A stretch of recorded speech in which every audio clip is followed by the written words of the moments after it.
The chain snapped as he crossed in front of steel stallions. A shrill clatter.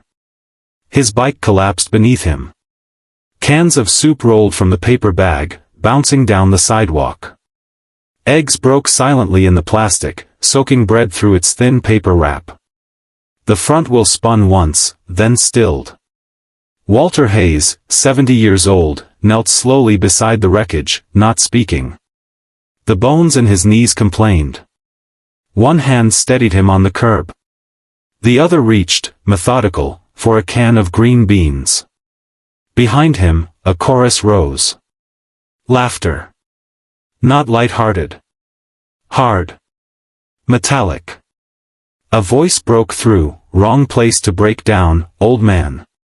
The voice came from the patio of the Steel Stallions biker bar. Half a dozen men in leather leaned back in plastic chairs, tattoos curling around biceps, arms crossed or raised with drinks, phones already lifted to record. Walter didn't look up. His faded veteran's cap hid most of his face. Semper Fi stitched in gold above the bill. Sweat darkened the collar of his shirt.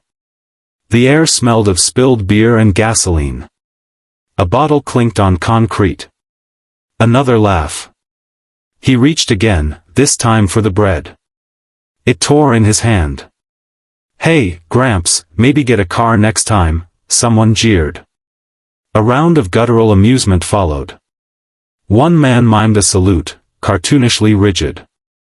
Another stood halfway, pretending to stumble like an old man. Walter crouched lower. His knuckles scraped the pavement. Groceries gathered to his chest like loose memories. One by one. He said nothing. He didn't need to. The silence around his quiet effort stretched, until it began to feel heavier than the laughter. Then another voice cut through the noise. A different voice. And everything began to change. Long before the chain broke, before the sneers and spilled eggs, Walter Hayes had once walked with a weight no one could see. Vietnam was over half a century behind him, yet it lived beneath his skin like shrapnel missed by surgeons. After the war, he'd driven trucks, long haul, coast to coast. The rhythm of tires on asphalt reminded him of helicopter rotors, minus the panic. Later, he settled in a modest house just outside the city, a boxy one-story with sun-faded siding and a porch swing he never sat in. He married once. Briefly. She left quietly, saying little more than that his silences were too loud. Then came the strokes. Small, at first. Microbursts in the brain. He never told anyone about the first one. Or the second. But the third left his right hand in a permanent tremor. His license was revoked soon after. The DMV letter was unsigned, its language clinical. No longer deemed safe for independent vehicle operation. Walter read it twice and folded it away. He didn't protest. Instead, he pulled the Schwinn down from the hooks in the garage. It wasn't nostalgia. It was survival. The bike was old, steel frame, red paint dulled to rust-dust orange, but reliable. Mostly. He cleaned the chain with an old toothbrush. Adjusted the gears with a set of screwdrivers he'd owned since '71. It became his only way to reach the market on 9th Street. A 10-minute ride, 15 on bad days. He never complained. He kept his helmet on the peg beside the door. 2 cloth bags hung from the handlebars, one for canned goods, the other for bread and soft fruit. He timed his trips for mid-mornings, after the early rush, before the sidewalks filled with teenagers and noise. At the store, the cashier knew him only as Mr. Hayes. No one asked about the limp. No one commented on the tremor. He paid in cash, exact change when he could, and always offered a tight nod on the way out. Back home, he read from tattered paperbacks, mostly Hemingway and Salinger. Authors who wrote in the silences between words. He liked that. But it was the bike that tethered him to something steady. That bike became his legs, his lifeline, his final dignity. Then, 2 weeks ago, the front tire developed a slow leak. He patched it with a kit from the hardware store, crouched in the driveway for 2 hours under the gaze of a curious neighborhood cat. The repair held. Barely. And now, today, the chain gave out, suddenly, mid-turn, right in front of Steel Stallions. It was bad luck. Or something like it. He'd passed that bar 100 times. Never stopped. Never looked. Just kept pedaling, eyes forward, as though the place didn't exist. A bunker of chrome and beer fumes. But now he was on the ground. In front of them. Exposed. He'd never asked for help. Not once. Not when the VA lost his file. Not when the hospital forgot to call back. Not even when the mortgage bled his savings dry and he had to sell the tools his father left him. As the bikers laughed, phones angled for footage, Walter knelt. He checked the chain, not broken, but slipped from the crank. His fingers worked to realign it. The tremor didn't help. The chain bit into his thumb. Blood beaded beneath his nail. A bottle cap skittered across the pavement beside him. He didn't look. A second one clinked against the frame. Still, he stayed focused, thumb pressed to the sprocket, eyes to the steel, ignoring the voices. "You gonna fix that before sunset, Grandpa?" Another round of laughter. One man stepped forward, camera aimed steady. Walter's breath was shallow now. Not from fear, but from the quiet war he waged daily, between the body that no longer listened and the mind that refused to surrender. The tremor grew worse. The bread had been crushed. Milk leaked slowly from the carton, pooling near the curb. Walter set the bag upright again, slowly. Each move measured. Dignified, even now. He didn't look up. He didn't meet their eyes. He adjusted the chain once more, fingers slick with blood and grease. A different voice called out, mocking, sharp. "Bet that helmet's the only thing holding his head together." He kept going. Even then, he didn't flinch. The cap shielded his face, the sun carved shadows across the sidewalk, and still, he kept his head down, hands moving. A younger biker stepped closer, muttering into his phone, "This dude's like 100. Think he's gonna cry." Walter steadied the wheel. Tried to lift it. Failed. His right arm trembled violently now. He leaned into it. Paused. Just breathing. Just staying. No one moved to help. The patrons at the edge of the patio were half drunk already, eyes glinting with cruelty born of boredom. A culture of spectacle. No one saw the Marine in him. Only the fragile body, the bent back, the sweat-soaked shirt. They didn't see the jungles. The mortars. The 20-year-old boy who'd once carried a wounded corpseman on his back for half a mile. All they saw was an old man. And old men were easy to laugh at. But not for long. Because someone else had seen enough. The blood on his thumb smeared across the crank as Walter tried again. The chain slipped from his grasp, fell limp against the frame. He exhaled through his nose, slowly. Bent forward. Reached again. Behind him, laughter spiked. One of the bikers clapped mockingly. Another flicked a cigarette but in his direction. It landed near his shoe, still glowing faintly. Walter didn't move. He pressed the back wheel into alignment. Fingers trembling now, not just from the strokes, but from exhaustion. He'd skipped breakfast. There wasn't enough left in the pantry for another meal before the next check cleared. A can rolled from the bag again, corn this time, and stopped against his knee. He didn't chase it. Just closed his eyes for one breath. Then another. The camera phones kept filming. "You think he's homeless?" one man muttered. "Nah," someone else replied, "just too dumb to stay off the road." Walter reached for the chain one last time. It caught, half hung, then slipped again with a metallic pop. His balance shifted. He caught himself on the curb. Groceries spilled from the bags in slow motion, one apple bounced into the gutter, where it split. "That one's done," a biker said. Another whistled. Still Walter didn't look up. He grunted once, low in the throat, involuntary, as he lifted the bike upright.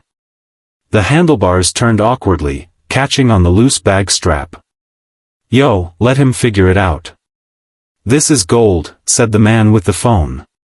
Walter's eyes watered. Not from emotion, from sweat. He wiped his forehead with the inside of his sleeve. Dust clung to his face. The cap's brim sagged under the weight of time and heat. Behind him, someone opened a beer with a hiss and a snap. He heard the click of high-definition cameras. Knew this would end up somewhere online. A clip labeled "Old Man Breakdown." A meme. A mockery. None of it mattered. He fixed the pedal position. Adjusted the rear gear with the wrench he carried in his pocket. The movements were careful, slow. Like a man dismantling a memory with his bare hands. Another laugh rang out, mean, high-pitched. A biker approached this time, tall, with a jagged beard and mirrored sunglasses. "Need help, Gramps," he said. But it wasn't a question. It was a challenge. Walter didn't answer. He adjusted the saddle, hands black with grease now. The man knelt beside him, too close. "Come on, don't be shy." Still no response. "Don't worry," the biker said louder, addressing the patio now, "he probably can't hear me." "Gotta shout, right?" Laughter answered. The biker stood, brushed his hands on his jeans, and flicked Walter's cap.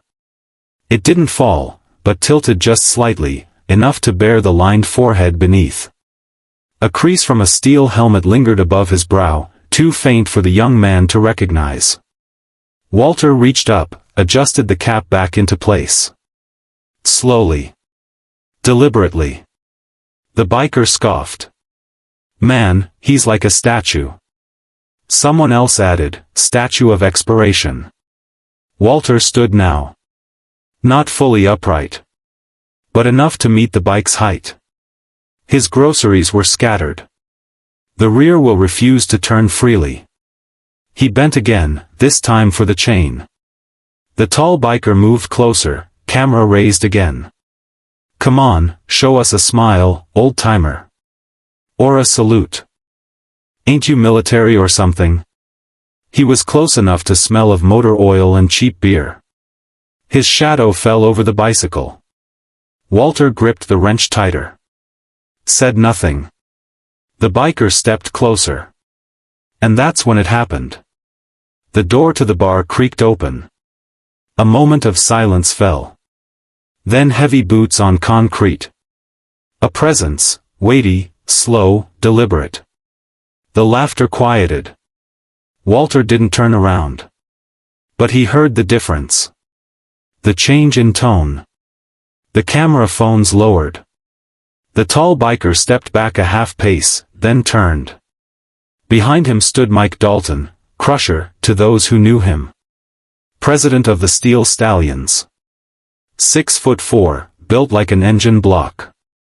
Leather vest stretched over thick shoulders, chain bracelet clinking against a steel ring on his belt. He didn't say a word. Just walked past the patio. Walked right up to Walter.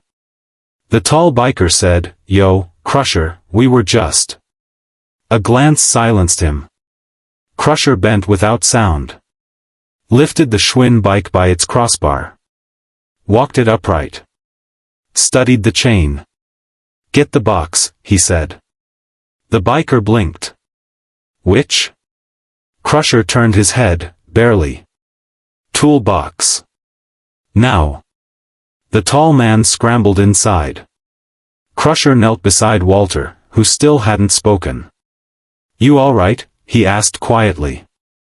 His voice gravel. Walter nodded once. Crusher said nothing more. He opened the saddlebag. Checked the alignment. When the box arrived, he didn't hand off. Didn't delegate. He worked. Beside him, Walter knelt again. Carefully. Wordlessly. Together they turned the bolts. Reset the chain. Reinflated the rear tire. Not a sound from the patio. Phones were lowered. Beer bottles forgotten. The laughter had died. One biker stepped forward to help. Crusher looked up. "You filming this?" The man shook his head quickly. "No, man." Stopped. "Then hold the frame." He did. Minutes passed like small eternities. Walter passed the wrench. Crusher accepted it without comment. When the last nut was tightened, the bike stood steady. Walter straightened slowly. Wiped his hands on his trousers. Crusher looked at him for a long moment. Then, with a nod, he said, "You ride this home?" Walter didn't answer. Just looked down at the bike. And for the first time, his hand steadied. The tremor stopped. The patio had gone still. Bottles sat half-drunk on plastic tables, untouched. Chairs no longer rocked with laughter. Even the flies buzzing near the ashtrays moved slower now, as if the air had thickened. Crusher stood beside Walter, a silent wall between the veteran and the men who had just mocked him. No one laughed now. No one spoke. The tall biker, the one who'd tapped Walter's cap, stood rooted near the bar's entrance. He looked down at his hands, unsure of what to do with them. Crusher wiped his palms with a black rag pulled from his belt. Then he turned to face the patio. "Get out here," he said.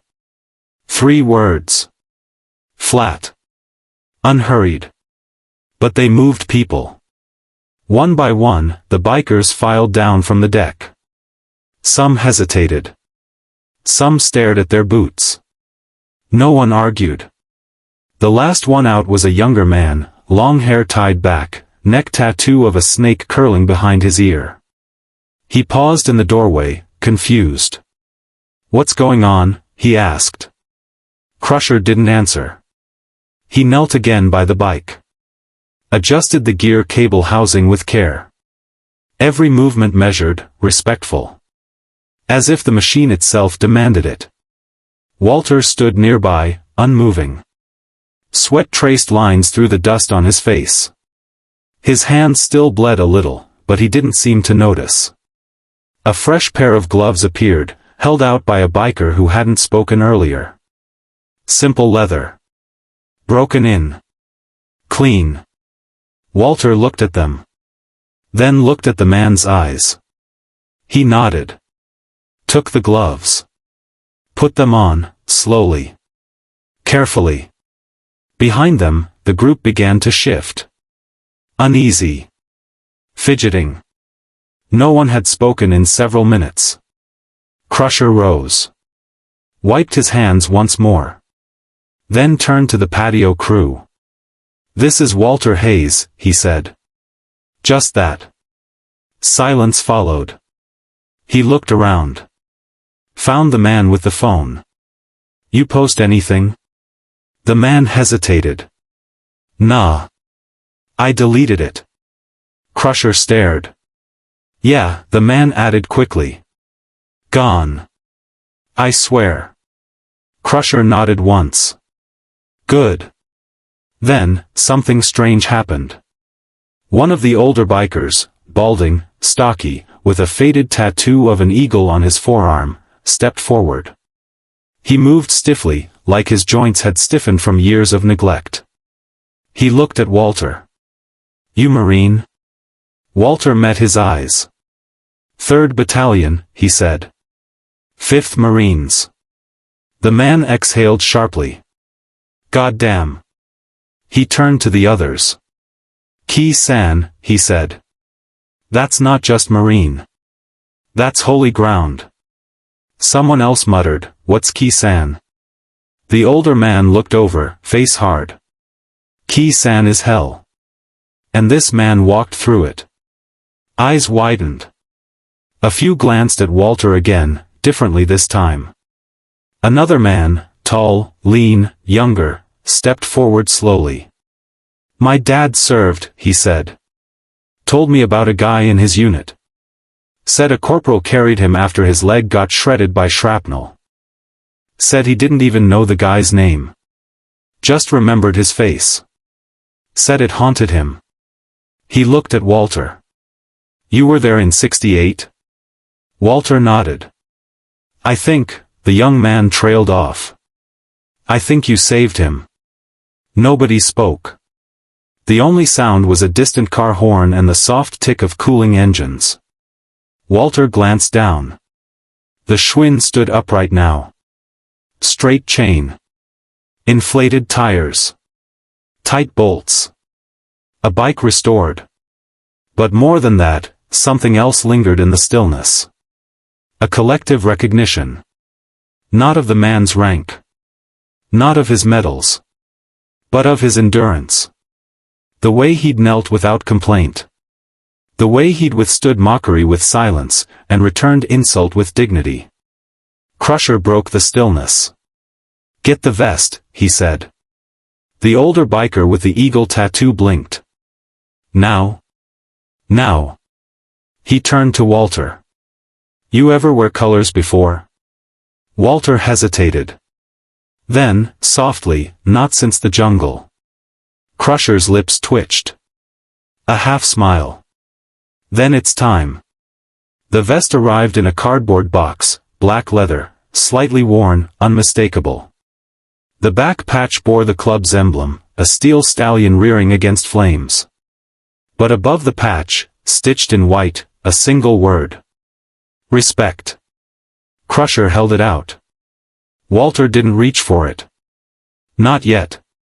He looked around, at the men who had mocked him, now standing quietly, unsure of where to place their hands, their eyes, their shame. Then he took the vest. Held it for a moment. Slipped one arm through.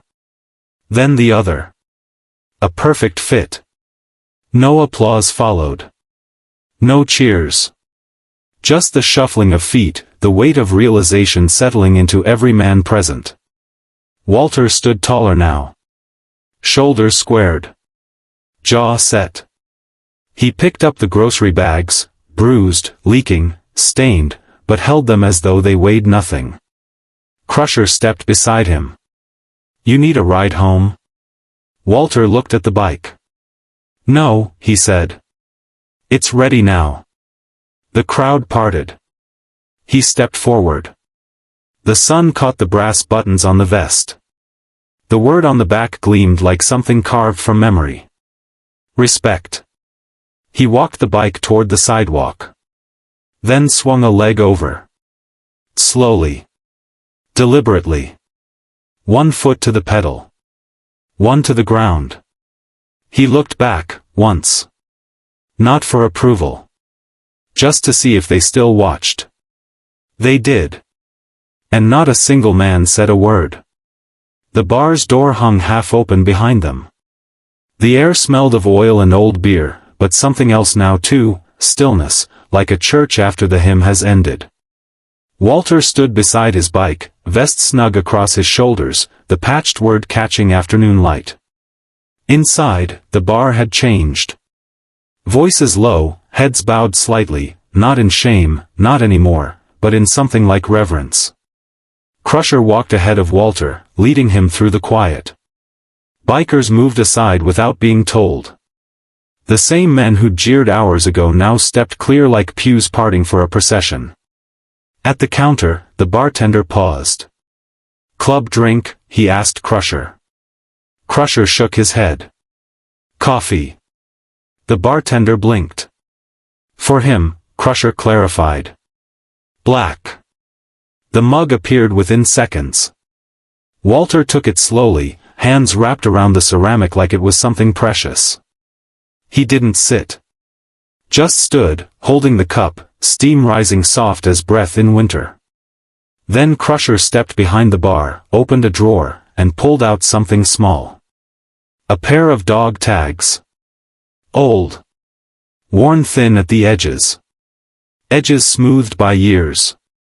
They hadn't been around Walter's neck earlier. They'd been tied to the bike frame, taped beneath the seat for safekeeping. For remembrance. He held them out. Found these while adjusting the saddle, Crusher said. A hush spread. He read the stamped letters aloud. Hayes. W.J., 3rd Battalion, 5th Marines. Vietnam. 68. Another voice, soft, stunned, spoke from the back of the room. No way. Footsteps. Quick. Uneven. The younger biker, the one with the long braid and the key sand story, stepped forward, eyes wide. My father, he said. The man who carried him out wore tags just like that. Same unit. He stared at Walter. You carried him? Walter nodded once. The biker looked down, then swallowed hard. He passed last year. Cancer. But he talked about you every Christmas. Said you saved him when no one else would. Called you the ghost with iron hands. Walter looked at him, quietly. No pride. No false modesty. Just memory. The young man reached out, not for a handshake, but for something steadier. He placed his hand over Walter's, carefully. Thank you, he said. The room stayed silent. Even Crusher didn't speak. And then, slowly, other voices began to follow. I had an uncle who went through Hugh. Lost his leg. He talked about a guy with a shovel who dug out a foxhole for 5 men in one night. My dad did radio relay. Always said it was the grunts who kept the hill. Said a guy named Hayes saved them when comms failed. My grandfather had nightmares until he died, but he kept a photo of his squad, said the man on the edge, barely in frame, was the bravest of them all. Each story different. Each thread weaving a larger picture. Walter Hayes, the quiet shape behind 1,000 forgotten memories. The ghost with no monument. Until now. Crusher moved behind the bar again. Pulled out a framed photograph from a dusty shelf. It had sat unnoticed for years, tucked between beer brands and dollar bills stapled to the wood. He brought it to the center of the bar. Held it up. It was faded, color-washed by time. 5 Marines standing beneath a camouflage net. Mud on their boots, cigarettes hanging loose. Young. Tired. Alive. The center figure held a battered M16 and a smirk that seemed too tired to be cocky. Crusher pointed to him. That you? Walter leaned in. Nodded. Yeah. Someone exhaled. You look 20. I was, Walter replied. Another biker whispered, what happened to the others? Walter ran a finger along the frame's edge. 2 made it out. 1 didn't. And 1's buried on Hill 861. The bar was silent again. But it wasn't shame now. It was something older. Something sacred. Walter set the photo down carefully. Then turned to leave. But Crusher stopped him. Wait. He disappeared into a back room. A beat passed. Then another. When he returned, he carried a leather-wrapped bundle, thick, rectangular. Hands steady, he set it on the bar, unrolled it. Inside, tools. Polished. Lined like surgical instruments. These are for you, he said. We fix bikes here. But not like that one. Not with those hands. Walter looked at the set. Ratchet. Hex keys. Chain brush. Bearing driver. They gleamed. I can't. You can, Crusher interrupted. It's yours. You ride with us now. Walter didn't answer. He didn't have to. Crusher leaned close. We've got a lot of patch riders. Not many who lived it. We drink hard. Ride hard. Some of us forget. But you. He placed his palm on Walter's shoulder. You remember. Walter stood quiet. Then took the tool roll. Behind him, the younger biker stepped forward again. You ever come by my house, he said, my old man's got this wall, photos, medals. Empty frame with a tag that says, Hayes, never got his dues. It's been there since I was 12. He swallowed. I think I get it now. The bartender moved toward the back of the bar. Pulled a brass plaque from a storage bin. Still wrapped in foam. He held it up. Boss, he said. This okay? Crusher looked. Nodded. They mounted it beside the door. Took 15 minutes. 4 screws. Above eye level. Below a framed flag. The plaque read. Respect is earned and remembered. Walter looked at it for a long time. Then nodded once. It was enough. It was just after 7 a.m. when Walter Hayes rode past Steel Stallions again. The morning light was pale, soft on the sidewalk. Birds flitted between telephone lines. The town hadn't fully woken yet. But they were waiting. 6 men stood on the patio, each in leather, back straight, arms at their sides. No phones, no drinks. Just silence. As Walter pedaled by, the front wheel humming gently, the men didn't wave. Didn't speak. They stood. That was enough. Respect had a sound here. Not applause. Not cheers. Stillness. At home, Walter leaned the Schwinn against the side of his small porch. It gleamed now, polished chain, tuned gears, handlebars wrapped in new leather. A new bell, too. Not the old plastic one. This one had weight. Brass. Quiet chime. He walked inside. Sat at the table. Set the gloves down beside his coffee mug. The house was quiet. It always had been. No wife. No kids. No framed diplomas or holiday cards on the mantel. Just a faded photo on the fridge, 5 Marines under a net, 20 years old and filthy. One of them smiling with only half his mouth.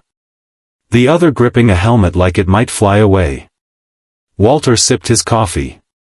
Outside, the wind shifted, carrying the faint rumble of a bike in the distance.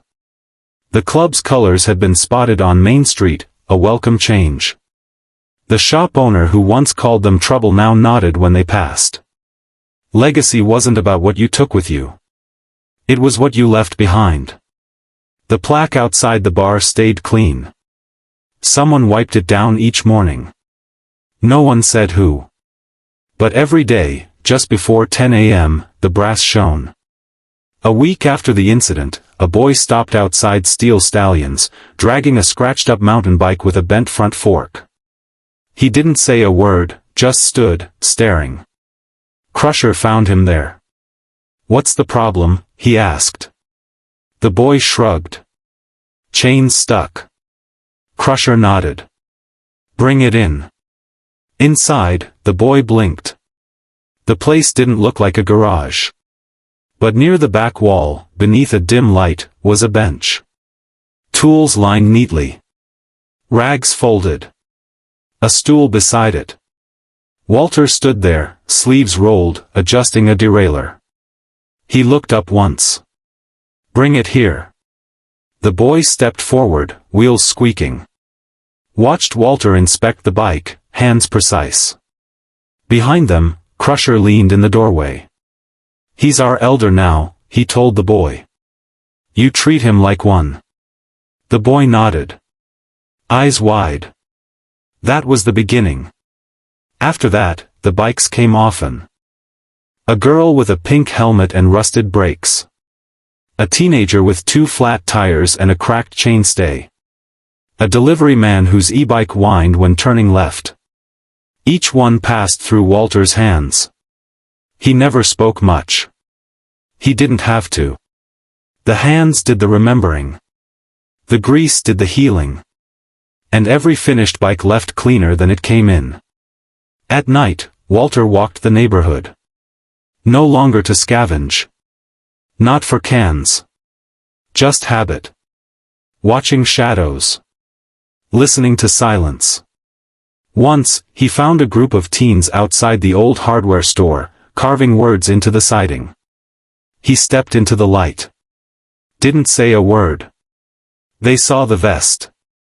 Saw the patch. Respect. They left. Didn't come back. People noticed.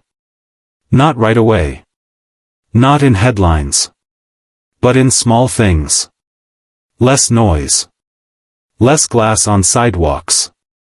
More nods exchanged across intersections. In town meetings, someone brought up the club. Asked, "Are they safe?" The mayor, a quiet man with a half-gray mustache, replied, "They're not just safe. They're steady. And steady is rare." At the VA office, Walter began showing up once a month, not for his own case. That had long since vanished into bureaucracy. But to sit beside others. He brought a file folder. Inside, handwritten notes on appeals, medical forms, contact names. Someone asked why he bothered. He said, because someone should. No one argued. On the anniversary of the day his bike broke, the club held a ride. It wasn't official. No flyers. No grand speech. Just a ride. 30 men. 1 woman. 3 teens. All with bikes. Some roaring. Some humming. Walter led. They started from the bar.